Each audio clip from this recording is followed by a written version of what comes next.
The United Nations has blacklisted Yemen's Ansarullah, accusing it of violating children's rights. The move has drawn Yemen's ire. Yemen's political leadership has blamed the world body for its apathy towards the continued Saudi violations against the children of Yemen.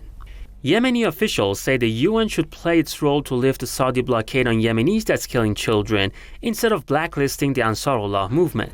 Member of the Supreme Political Council Mohammed al-Houthi dismissed as baseless the UN accusation, saying it did not refer to an investigation on the ground as the movement had demanded. Meanwhile, Yemen's Minister of Information said the UN had turned a blind eye to the ongoing Saudi blockade and attacks on Yemenis, which have led to the death of tens of Yemeni children on a daily basis. I think it's a political decision by the part of the United Nations. They're being faced with pressure from the United States, Britain, and France, who are making billions of dollars selling arms to Saudi Arabia and to the United Arab Emirates. And in addition, I think it may have been part of a concession for the re-election of the current Secretary General for the United Nations, who just was re-elected. So it's clearly political. It's not fair. And I guess it points to the fact that the United Nations is losing its utility and is becoming sort of a pawn in the part of the Western powers, in particular the United States. Observers say the United Nations blacklisting of Ansarullah has no relation to the humanitarian situation in Yemen. They believe that the UN must take real action against the Saudi blockade if it has real intentions to end the suffering of millions of Yemenis.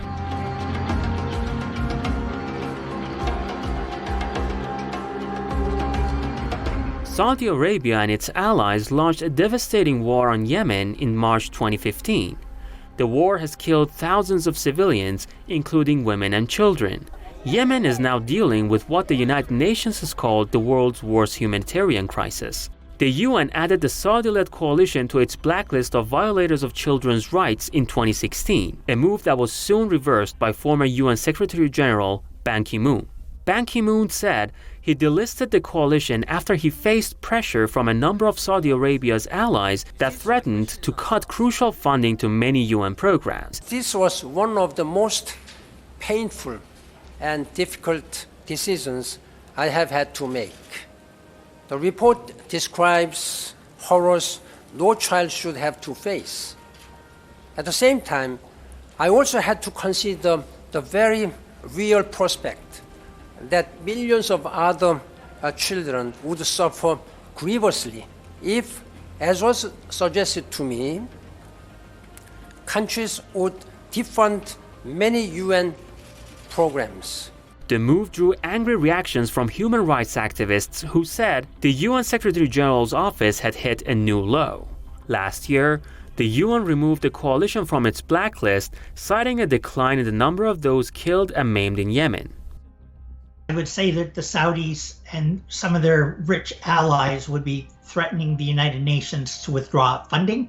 Under Donald Trump, they did withdraw funding for the UN, and Biden has restored it, but I suspect that there was some hidden agenda on it, that they still want to support Saudi Arabia, the United Arab Emirates, and don't like the fact that the Ansarullah movement and the Shias in Yemen like to be independent and not being dictated to by the Saudis and indirectly by the United States and its allies. The Saudi-led coalition's blockade and its war on Yemen continue to claim millions of innocent lives. The United Nations has a responsibility to help end people's suffering. Taking a one-sided approach to conflicts will never resolve them.